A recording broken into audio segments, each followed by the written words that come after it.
Amelia was born into a very big family. Her daddy had 3 wives.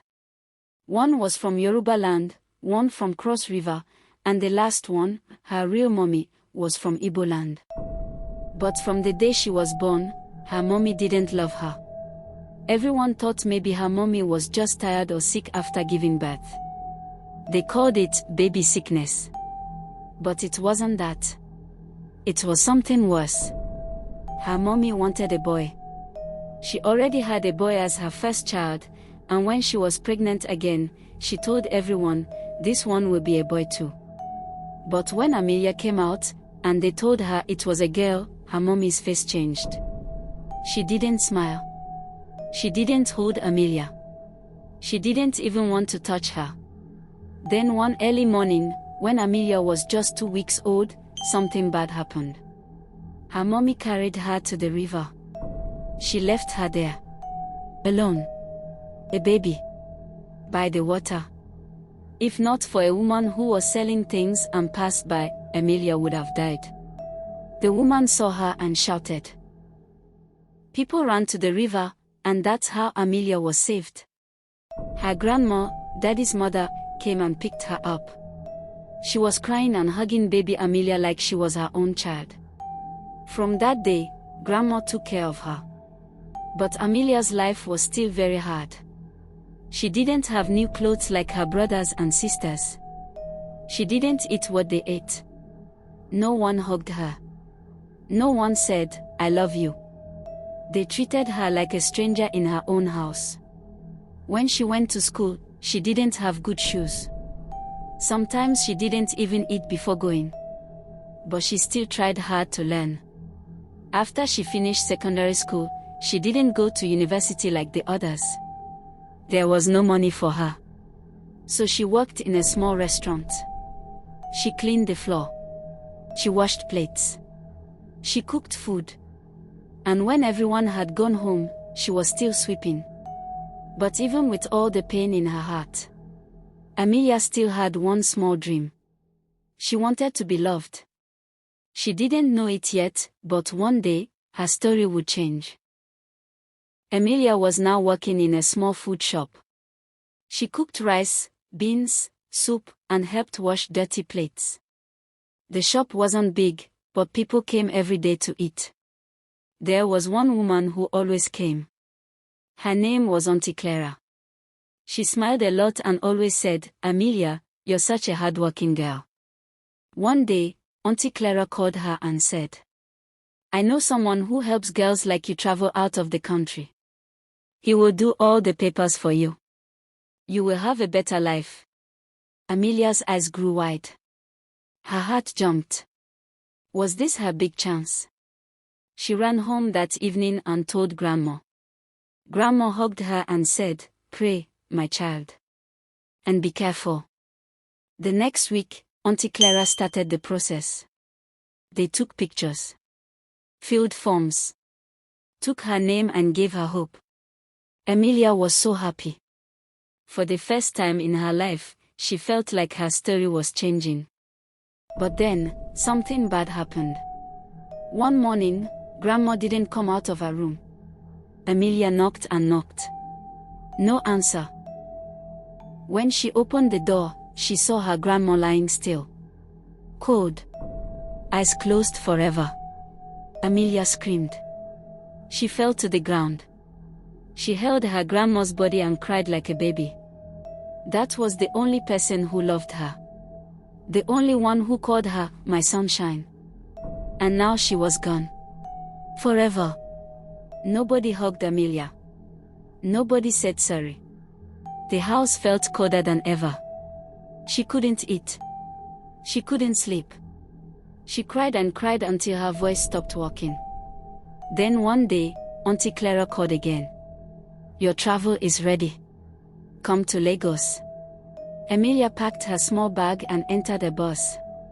She didn't even know where she was going. Nobody told her. Nobody cared. When she got to Lagos, she asked, "Which country am I going to?" Auntie Clara looked at her and said, "Libya." Amelia froze. She had heard things about Libya. Scary things. Girls getting hurt. People getting lost. But what could she do? Her grandma was dead.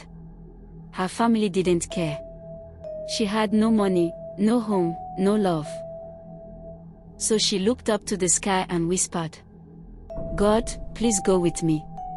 I have no one else." Then she entered the car, carrying her little bag and a heavy heart, stepping into a world she didn't understand. She didn't know this journey would break her in ways she never imagined. Amelia left Nigeria with a small bag and a big hope. She didn't know the journey would nearly kill her. They didn't fly. No. They traveled by road, from Nigeria all the way through Niger Republic and into the Sahara Desert. It was hot. Dusty. Scary. The sun burned like fire during the day. And at night, the cold made her teeth shake. There was no real food. Some girls had only gari in their bags. Others had small bottles of water. They would pour the gari into plastic cups, mix it with water, and drink it like soup.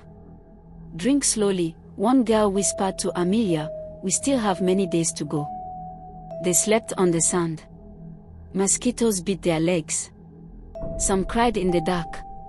Some prayed. Others just stared at the sky, quiet, like they had no more tears left.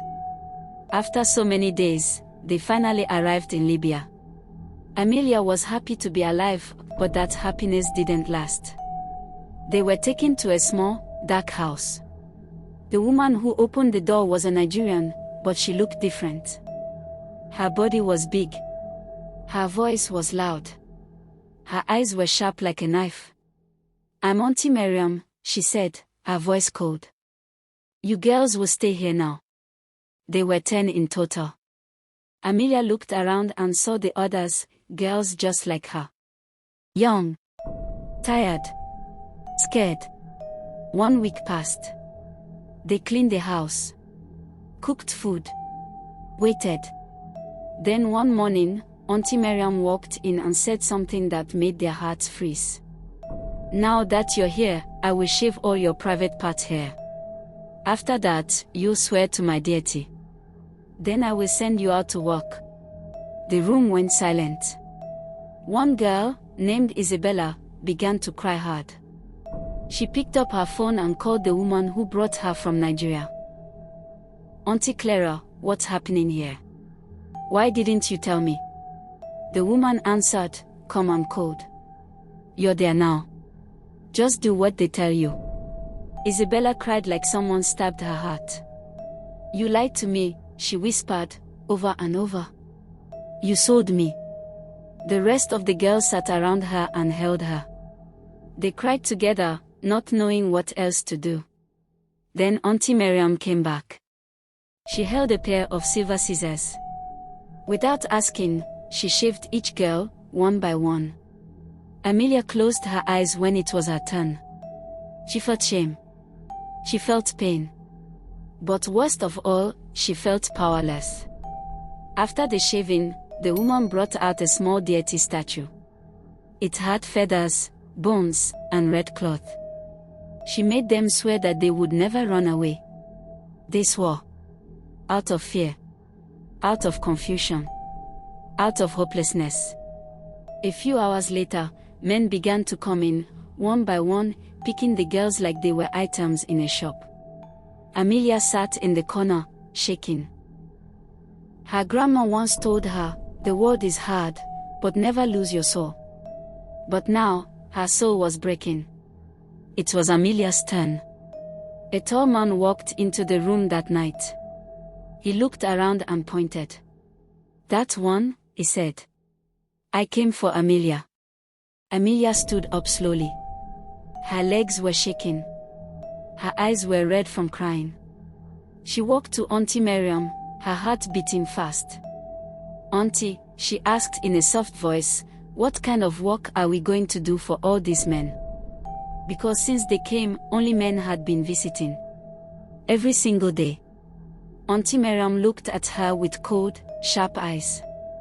Her voice was dry and mean. "They have paid," she said. You are going now. When you get there, you will see the work. She reached into her drawer and pulled out a small piece of tissue paper. Put this inside your private part before you go, she said. None of you must get pregnant. You must work hard and finish paying the money I used to bring you here. For 2 years, you belong to me. Amelia wanted to scream. She wanted to run. But where would she go? She had no money.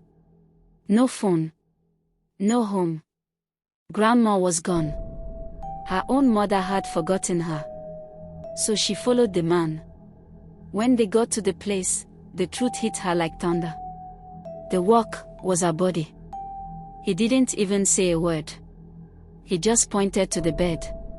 Amelia cried silently, but it didn't stop anything. That night, her heart broke into tiny pieces. And that was just the beginning.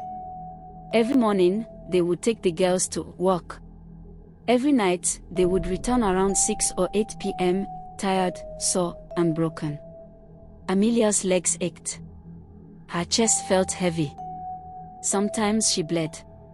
Sometimes she couldn't even eat. No one cared.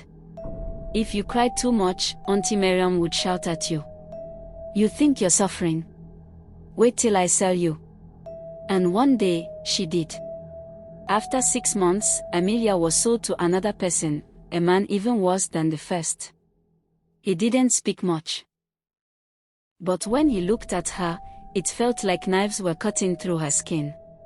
That's when the real pain began. There was no more pretending. No more waiting for rescue. She was now deep in the fire, and no one was coming to save her. But something inside her was still alive. A small voice. A small light. She didn't know what it was yet. But it whispered, "Don't give up." Amelia had been in that terrible life for almost a year. Every day, she woke up in fear.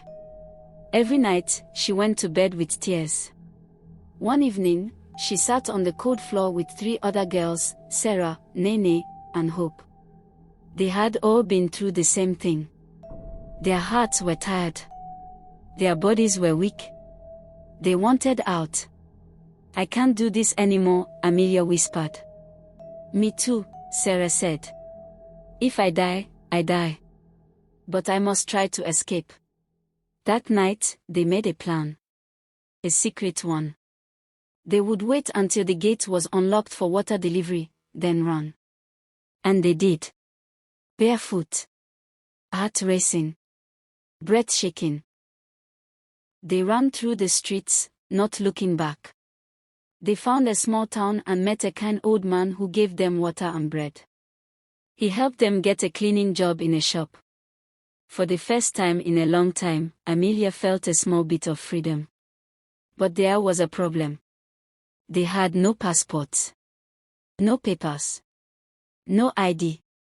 They couldn't move around freely. They couldn't even go to the hospital when they were sick. Police were always asking questions, and they lived in fear. Still, they worked, cleaning, washing, cooking. For 6 months, Amelia saved every coin she could. Then one night, she whispered to Hope, "I want to go to Europe. Maybe if I cross the sea, life will be better there."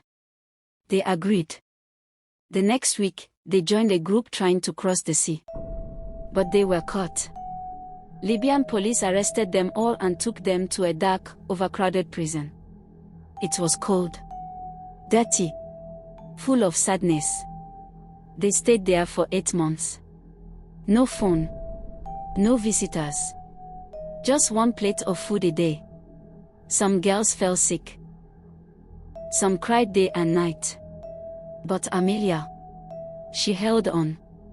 She whispered to herself, "I didn't come this far to give up." Then one day, a guard came and said, "You're going back to Nigeria." Amelia's heart dropped. She didn't know whether to cry or be thankful. When she arrived at the airport in Nigeria, her eyes searched for a familiar face. And there she was, her mother, waiting with arms crossed. At first, her mother smiled and hugged her. But when she saw that Amelia had no money, no gifts, and no gold stories, the smile disappeared. "You came back with nothing?" she asked sharply. Amelia tried to speak. "Mama, I nearly died. I was in prison. I just wanted to come home." But her mother turned away. And just like that, the hatred returned. Once again, Amelia was home, but unloved. But this time, she was no longer a child. She had faced pain, fire, darkness. And deep inside, something stronger had begun to rise. She was broken, yes. But she was also becoming unshakable. Amelia thought coming back home would bring her peace. But she was wrong. Just 2 weeks after returning from Libya, her mother chased her out of the house. "You came back with nothing," she shouted. "No money, no gold, no story. I don't want shame in my house." Amelia stood by the gate with her small bag and tear-filled eyes.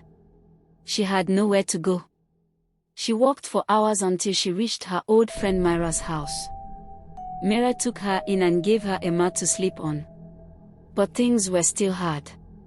Then something unexpected happened.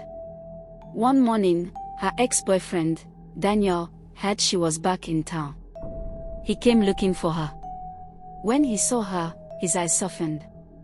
"Amelia," he said, "I know life has hurt you. But come with me. Let's start again." At first, she was afraid. Could she trust him? But something in his voice felt honest. She moved into Daniel's small one-room apartment. It wasn't fancy, but it was warm, safe, kind. Daniel helped her smile again. He paid for her to learn tailoring.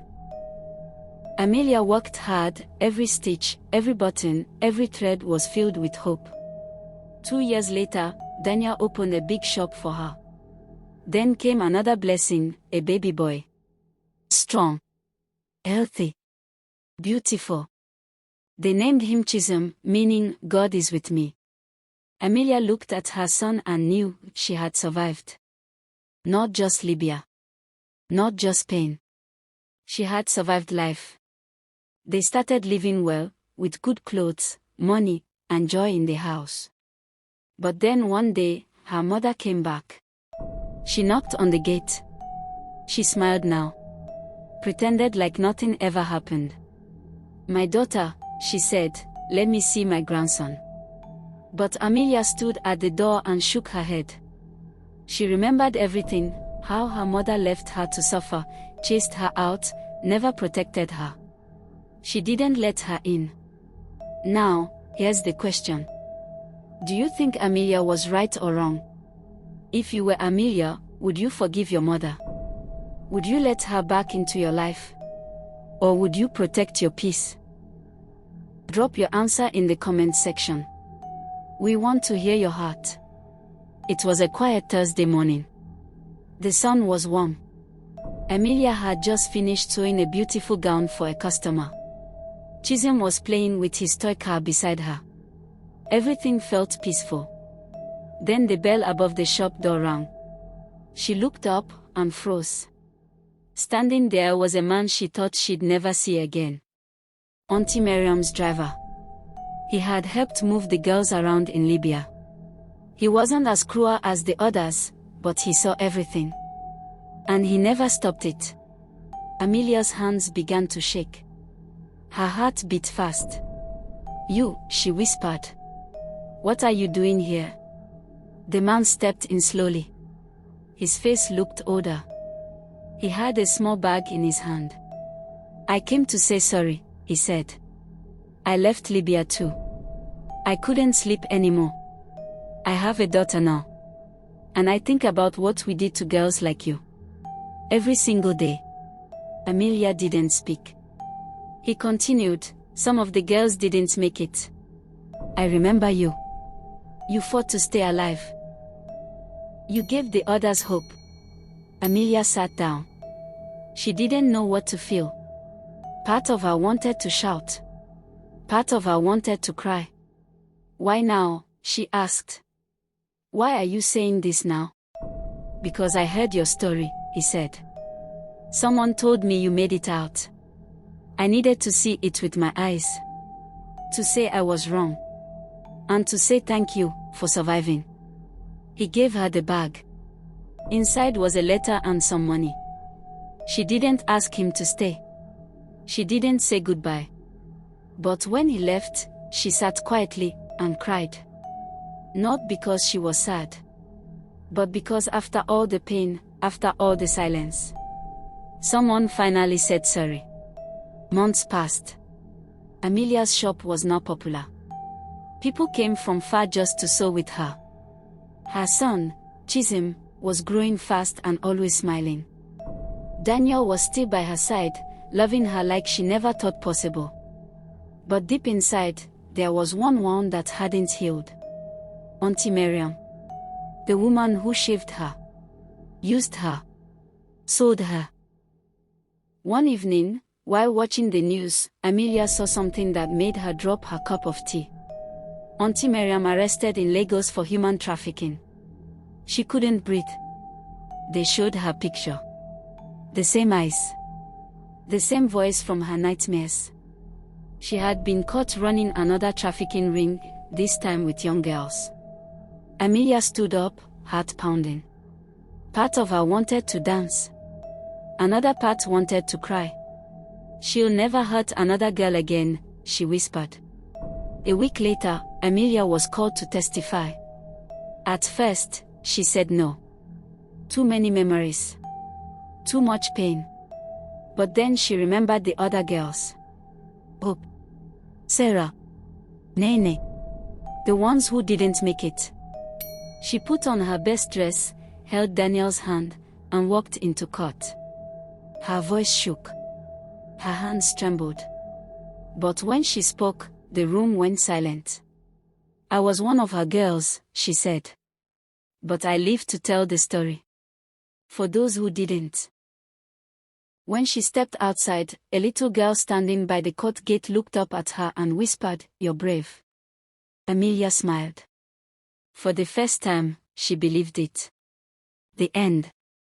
Do you think Amelia's story will inspire more girls to speak out? Should more traffickers like Auntie Miriam be punished? Drop your thoughts in the comments. And remember, no pain is final if you choose to rise.